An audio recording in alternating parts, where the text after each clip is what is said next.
Oi, meu nome é Giovanni e eu vou falar para vocês um pouco sobre a origem e o desenvolvimento do discurso biodeterminista até os dias de hoje. A partir do século XVIII, os cientistas começaram a pesquisar mais sobre a taxonomia da espécie humana, ou seja, classificar e identificar os seres humanos por suas características físicas. E alguns cientistas começaram a relacionar essas características físicas com as características dos seus modos como os seres humanos agiam.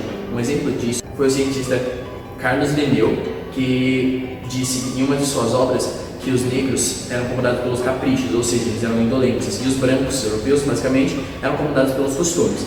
Outro cientista que seguiu nessa mesma ideia, famoso, foi o Buffon, que ele passou a relacionar as características como textura do cabelo e cor de pele com os modos como essas pessoas também agiam.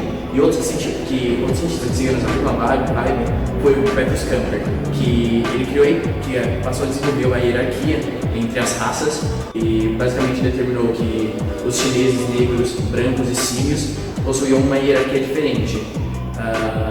Nessa mesma época também começou a se desenvolver o pensamento de que as características das pessoas eram relacionadas ao modo como eles agiam, e certos cientistas passaram a relacionar essas características como eles agiam à criminalidade. Então, teve também o cientista Jean Gaspard Leverrier, que passou pelos traços fisionômicos a descrever como seriam os criminosos. Nessa mesma ideia, também surgiu o cientista Franz Joseph Hall, que quis relacionar, que procurou, na verdade, certas pesquisas e desenvolveu procurar esses traços de criminalidade na anatomia do cérebro humano. Todos esses pensamentos eram basicamente apoiados por famosos filósofos como Kant e Hegel. Com o surgimento dessa ideia de que as raças se evoluíram de forma diferente, a repulsa pela miscigenação começou a crescer de forma muito grande, porque as pessoas simplesmente acreditavam que existiam raças superiores. Isso no século XIX começou a se intensificar. O pensamento biodeterminista começou a influenciar países pelo mundo todo, mas principalmente países como os Estados Unidos e a Europa. Mas para falar disso, eu preciso primeiro falar um pouco sobre os estudiosos da época. Um deles foi o Agassiz, que influenciou com seu pensamento racista o sistema segregacionista dos Estados Unidos na época, na era de Jim Crow.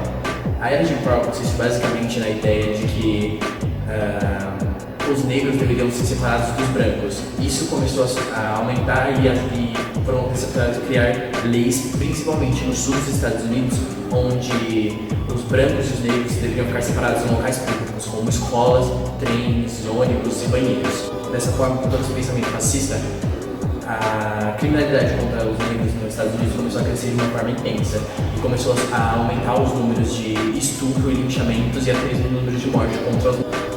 E nessa mesma época também acabou surgindo o pensamento de um estudioso, no caso, o Samuel Morton, que ele basicamente começou a constituir o pensamento de que as pessoas possuíam crânios diferentes e a partir desses crânios eles poderiam ser avaliados de acordo com o seu QI, ou seja, ele acreditava que todas as raças possuíam um nível de QI diferente e isso poderia ser classificado pelo tamanho de suas cabeças. Porém, mais pra frente, em 1999, o Gould refez todos esses mesmos estudos e percebeu que nessa época ele tinha manipulado, no caso, todos os estudos dele. Mas, como na época não tinham refeito esses estudos ainda, esse pensamento dele possibilitou com que o pensamento racista crescesse mais ainda e fizesse com que todo o pensamento segregacionista se intensificasse pelo mundo todo. No mesmo século, o discurso biodeterminista começou a influenciar outras áreas também, como a área da criminologia. Certos estudiosos, como Benedict Moore, na época, passou a desenvolver estudos de que esses crimes, essas características ruins que as pessoas tinham, eram passadas de geração em geração e que ao invés de que elas tivessem desenvolvido isso durante toda a sua vida, as pessoas já nasciam com isso, que era algo primitivo e que tem sido levado de família a família durante toda a vida. Nessa mesma época também teve um cientista importante, um antropólogo criminal, é o Lombroso. Ele, em uma de suas obras, a sua principal obra, no caso, O Homem Delinquente, ele basicamente resolveu descrever como era as pessoas criminosas. Ele chamou isso de o criminoso nato.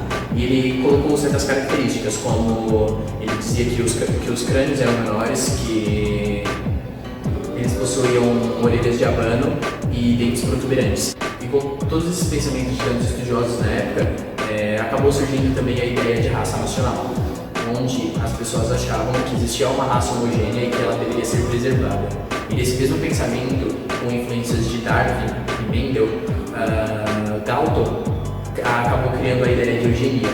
Essa ideia basicamente constituía na questão de hereditariedade, né? Que acreditava que as características das pessoas em gerais eram passadas de geração em geração.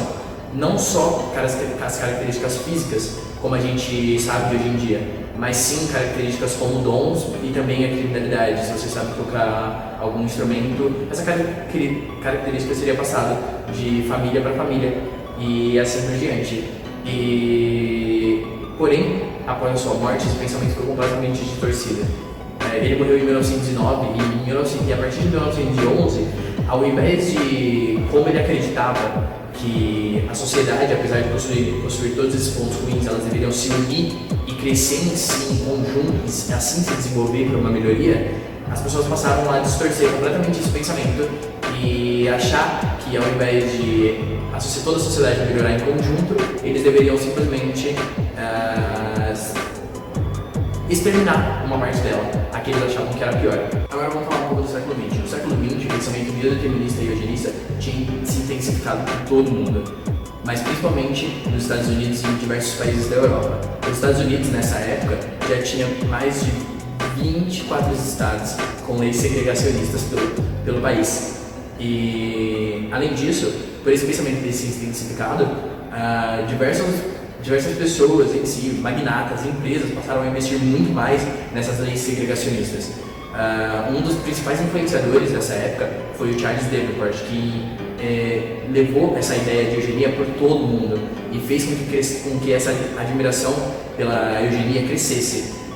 Um desses países que passou a ter admiração por essas ideias foi a Alemanha, em uma reunião que a Europa teve em 1929 com diversos países da Europa, e nesse dia a Alemanha passou a ter uma admiração muito maior pela eugenia, e assim eles passaram a investir muito mais em política pública. Para vocês terem uma noção, em pouco mais de um ano, eles já tinham, em pouco mais de um ano no caso, em 1930, eles já tinham ultrapassado os Estados Unidos em relação a essa segregação, a essa disseminação, a essa dizimação de outras raças que eles tinham implantado no país. A Alemanha, além de estar praticamente junta com todos os outros países, eles já tinham criado a ideia de que eles queriam proteger a sua honra. Então, além de eles acharem que eram uma raça superiores, eles queriam a sua ascensão. E a forma que eles encontraram foi na esterilização de homens negros, no caso, judeus, e homossexuais em geral, porque eles achavam homossexuais e deficientes, porque eles achavam que todos esses não contribuíam para uma sociedade em geral, e sim que apenas os brancos de olhos claros eram superiores. Em 1945, com o fim da Segunda Guerra Mundial, surgiram organizações como a ONU em busca da paz mundial, e esses mesmos acabaram investindo em pesquisa e estudos para construir o pensamento biodeterminista, o racismo científico e o pensamento de eugenia que tinha sido criado durante séculos.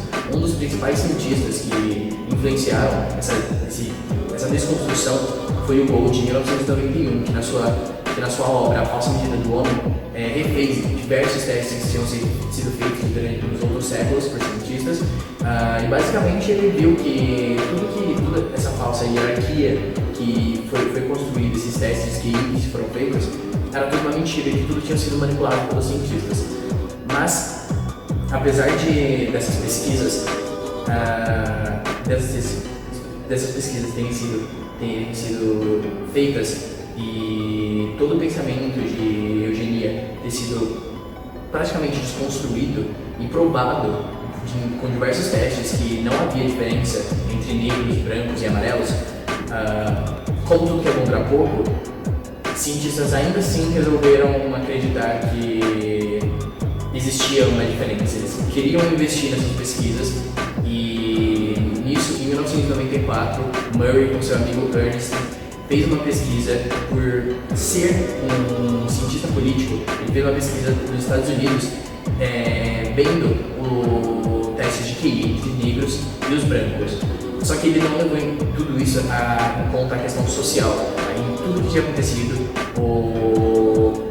a segregação que tinha ocorrido, toda a escravidão que tinha ocorrido durante séculos. Eles não levaram isso em conta. E basicamente eles contestaram que o QI do negro era mais baixo do que o QI do branco. Mas isso tudo tinha uma questão social, mas que não foi levado em conta na época. Ele basicamente passou a falar para todo mundo que não era necessário investir em estudos para a população negra, porque basicamente eles não iriam melhorar. Não adiantava gastar aquele dinheiro com isso, porque não haveria melhoria para a sociedade. Além do Murray, em 1994, o Watson, em 2007, ganhador do Prêmio Nobel em 1962, acreditava e disse para todo mundo que não tinha como existir um pensamento de espécies raças que evoluíram geograficamente diferentes tivessem evoluído da mesma forma. Assim, acreditava que os negros possuíam um libido sexual diferente dos brancos e com isso eles possuíam um desejo sexual maior. E ele acreditava que com o tempo e com pesquisas eles desenvolveriam pesquisas para curar essa estupidez humana. É isso, gente. Esse vídeo foi baseado no artigo O Espectro Feminista do Discurso Biodeterminista Contemporâneo e a gente quis resumir basicamente toda a história e o desenvolvimento desse discurso racista que a gente ainda está inserido hoje em dia, apesar dele ser totalmente, das pessoas fingirem que ainda assim não existe, que não está inserido. As pessoas basicamente falam que o racismo não está no Brasil. Ele está sim, apesar de ser completamente ignorado e, as pessoas dizerem que ele não existe. Mas ele existe sim, às vezes até mesmo de forma inconsciente, já que a gente vive isso socialmente, diariamente e não percebe.